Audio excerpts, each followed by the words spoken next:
Halo semuanya, selamat datang di podcast Ngota.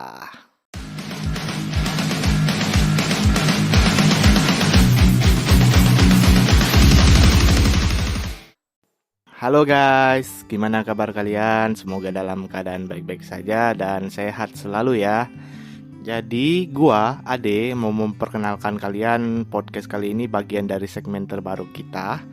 Jadi di segmen terbaru ini di podcast Ngota, pembicaranya ya ngobrol-ngobrol atau bincang-bincang hal-hal random atau sekiranya yang bisa menemani kalian para pendengar gitu ya. Jadi topik-topiknya itu nggak terlalu terstruktur dan ya bebas mau ngobrol apa aja gitu. Dan lebih lagi nih ya, bagi kalian yang belum tahu nih, ngota itu berasal dari kata Bengkulu yang artinya ngomong atau bincang gitu kan. Nah, jadi kalau kata orang Bengkulu tuh banyak ngota gitu kan. Yang artinya banyak omong. Jadi ya di sini gua bakalan banyak omong gitu kan. Oke, jadi gua awali dulu obrolan kali ini dengan menceritakan tentang kota Bengkulu. Jadi kan dari kemarin dari episode sebelum-sebelumnya kan banyak tuh nyinggung soal kota Bengkulu. Kenapa sih bawa-bawa Bengkulu gitu kan? Nah, bagi kalian yang penasaran, mungkin gua mau memperkenalkan sedikit kota tempat kelahiran podcast ini. Jadi nih, Bengkulu itu kota kedua terbesar di bagian pantai barat Sumatera setelah Padang. Nah, bagi kalian yang tertarik ingin mengunjungi Bengkulu itu gimana? Ya, Bengkulu itu banyak loh hal-hal menarik yang bisa kalian temui. Dari ikoniknya ada Pantai Panjang gitu kan. Nah, Pantai Panjang itu kalau pernah salah satu teman gua bilang pas dia pertama kali datang ke Bengkulu, dia kira itu Pantai Las Vegas. Ya karena menurut dia pantainya ini ya memiliki ciri khasnya sendiri kan. Dan salah satu ciri khasnya itu kan pantainya sesuai dengan namanya gitu, pantainya panjang, ada jalan di pinggirnya, jadi para pendatang bisa menikmati pantai itu sepuasnya gitu kan. Misalnya kalian berada dalam mobil gitu, kalian tinggal lihat ke kanan aja bakalan melihat pantai terus gitu. Nah itulah kenapa dinamakan Pantai Panjang, karena panjang banget gitu. Dan juga di Bengkulu ini juga banyak tempat wisata yang lain yang fantastis yang bisa kalian lihat dan kunjungi. Dan selain itu juga ada juga tradisi di kota Bengkulu yang menurut masyarakat Bengkulu dikenal dengan nama upacara Tabot. Nah, Tabot ini baru diadakan gak lama kemarin.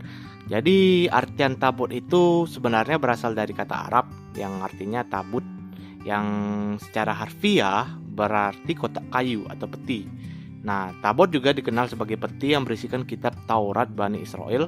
Saat ini tabot yang digunakan dalam upacara di Bengkulu ada berupa telong-telong nih kalau masyarakat setempat menyebutnya. Jadi telong-telong itu berupa suatu bangunan bertingkat-tingkat seperti menara atau hal-hal kreasi lainnya yang dibuat oleh masyarakat dari berbagai daerah di kota Bengkulu yang nantinya akan dipajang di event Tabot. Bangunan-bangunan itu kan memiliki banyak karakteristiknya dan ciri khasnya masing-masing dan banyak keragamannya serta berhiaskan lapisan kertas warna-warni. Jadi nanti bakalan dipajang dan bakalan dinilai siapa yang paling elok kreasinya, dan itu bakalan dinilai dan itu bakalan diumumkan daerah mana yang bakalan jadi pemenangnya. Sekilas juga soal Tabot.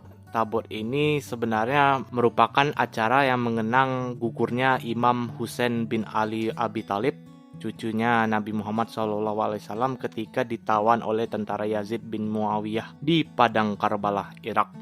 Secara historis, tradisi Tabot erat kaitannya dengan pertumbuhan dan perkembangan agama Islam, khususnya Islam Syiah di Bengkulu. Tradisi Tabot dibawa oleh para pekerja Islam Syiah dari Madras dan Bengali, India bagian selatan, yang dibawa oleh tentara Inggris untuk membangun Benteng Marlborough. Nah, jadi Benteng Marlborough itu salah satu tempat wisata ikonik juga yang di Bengkulu nih.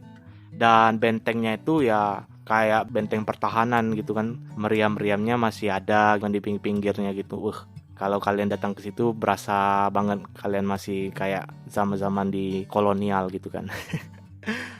Nah, kita beralih sedikit soal gimana sih rasanya tinggal di Bengkulu itu. Dan gua sendiri dari lahir sampai gede kayak gini kan pasti tahu ya gimana rasanya. Dan di sini gua bakalan berbagi ke kalian para pendengar gimana rasanya tinggal di Bengkulu. Mungkin itu menjadi tambahan wawasan buat kalian. Jadi di Bengkulu itu kalau menurut gua dari kecil sampai gede itu ya jujur aja nih, tempatnya itu bakalan ngangenin. Selain itu juga kalau menurut gua nih, jujur li jujur li kalau kota Bengkulu itu ya berasa kayak datar-datar aja gitu. Jadi dari lahir sampai gua gede sekarang itu ya kayak perubahannya itu nggak terlalu pesat gitu. Jadi ya sama aja, datar-datar aja. Kenapa gua bilang begitu ya? Contohnya ya, contoh kayak tempat-tempat nongki untuk anak mudanya itu kan ya kalau menurut gua nih ya masih agak minim gitu kan. Agak minim itu yang maksud gua itu tempatnya itu yang fasilitasnya itu ya lumayan sangat nyaman gitu kan, apalagi kebanyakan ya paling remang-remang yang nggak semua orang sih hobi ke remang-remang gitu. Jadi kalau hal-hal lainnya itu kan dari perekonomiannya juga. Kalau dari perekonomian ya saat ini kalau orang kayak gua kan itu kan setidaknya kan kayak di kota-kota besar gitu kan ada kerjaan sambilan gitu kan atau kerjaan paruh waktu gitu kan. Di sini kalau menurut gua ya entah gimana ya bingung mau nyari pekerjaan gitu kan. Ya tapi setidaknya gua seimbangin dulu dengan selesain kuliah gua. Apalagi gua lagi dicari dosen pembimbing gua gitu kan buat selesaiin skripsi. Hus. Oh iya, salah satu hal yang biasa gua hadepin di Bengkulu itu yang kadang-kadang bikin gua merasa gimana gitu ya, nggak nyaman gitu. Masih soal tukang parkir, padahal udah diceritakan di episode sebelumnya. Jadi soal tukang parkir ini ya entah gimana pasti selalu ada di mana-mana tempatnya gitu kan, entah itu tempatnya kecil sampai yang gede ya, yang gede pasti ada ya. Kalau menurut gua sih ya tukang parkir di Bengkulu ini ya fine-fine aja, biasa aja gitu kan. Jadi kalau menurut gua tukang parkir di Bengkulu ini ya gimana ya jelasin ya. Jadi kalau di Bengkulu ini tukang parkirnya itu beberapanya itu ada yang cuman mengambil keuntungan dari orang yang parkir tanpa adanya mengawasi motor yang diparkir tersebut gitu. Jadi kadang tuh ada yang tiba-tiba ada helm yang hilang gitu kan. Mereka ya pura-pura nggak tahu gitu kan. Gua pernah ngalaminnya loh. Nah dari sini kan gua itu sebenarnya agak kurang nyaman dengan tukang parkirnya. Apalagi yang tukang parkir yang abal-abalan, yang sekiranya kita nempatin motor dia malah cabut. Dan ya tiba-tiba pas kita mau ngambil motor dia muncul lagi.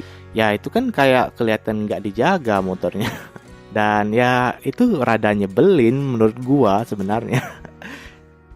Ya tapi nggak apa-apa lah ya. Gua di sini bukan bermaksud nyinggung untuk profesinya, tapi ya untuk beberapa orang-orang yang nggak terlalu memfokuskan pada pekerjaannya gitu kan.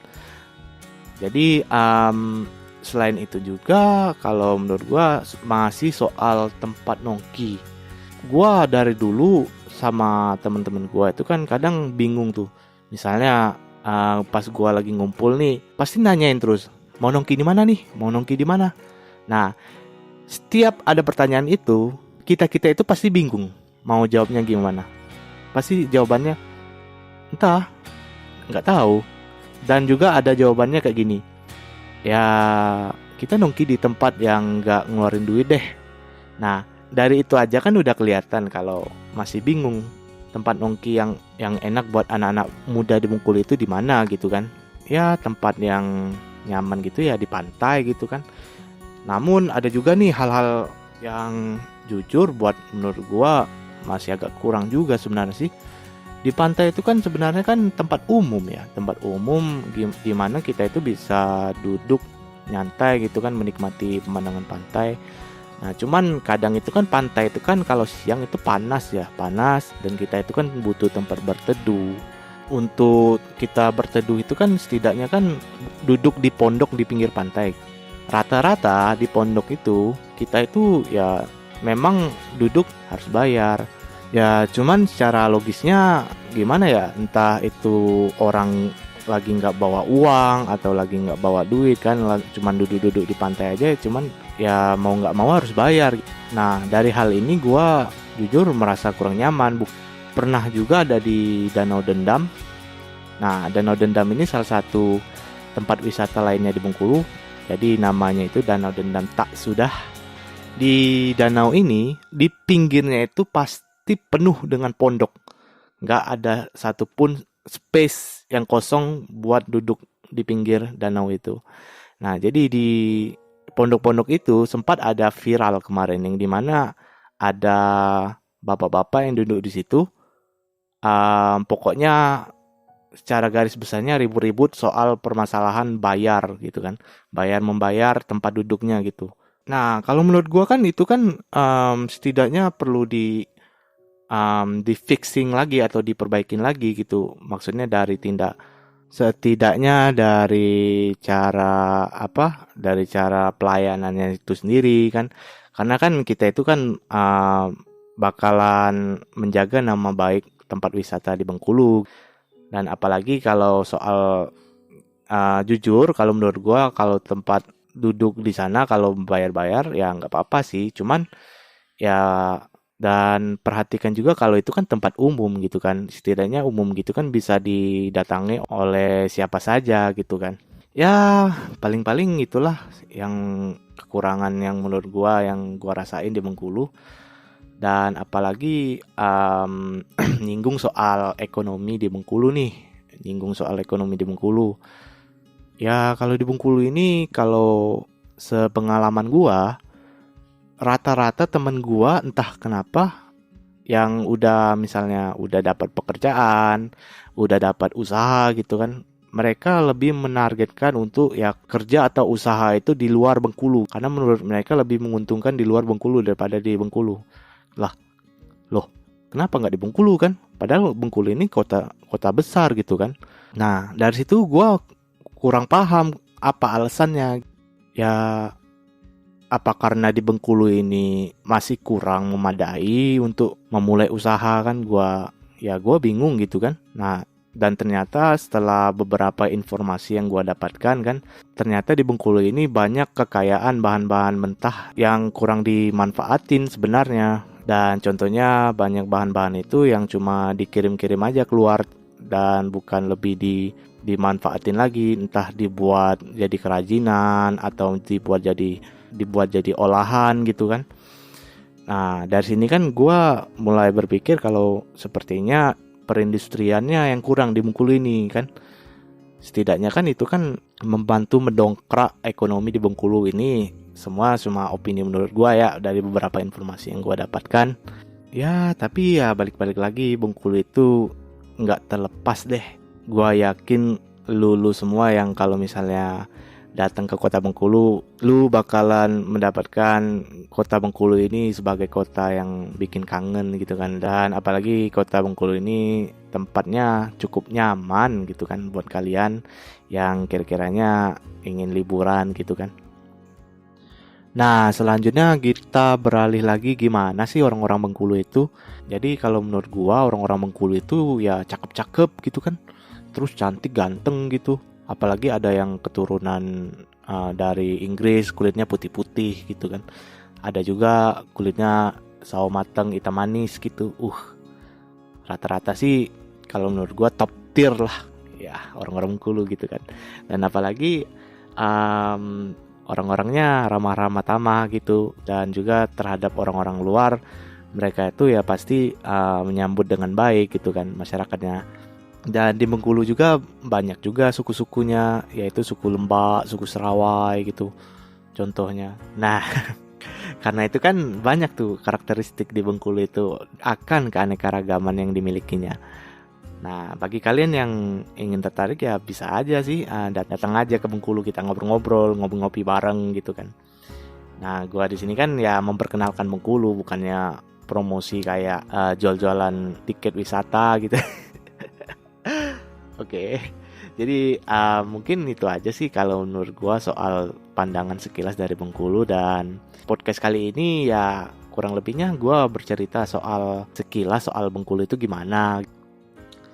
Ya setelah mungkin obrolan yang cukup panjang ini ya gue akhirin dulu ya buat kalian para pendengar ya. Semoga kalian menikmati ocehan gue. Dan jangan lupa untuk like dan subscribe channel ini biar bisa membantu kami untuk membangun channel ini jadi lebih baik lagi. Dan tentunya bakalan sebagai penopang media yang bakal sekiranya bakalan memfasilitasi Kota Bengkulu itu sendiri. Jadi sekian dari gua. Sampai jumpa.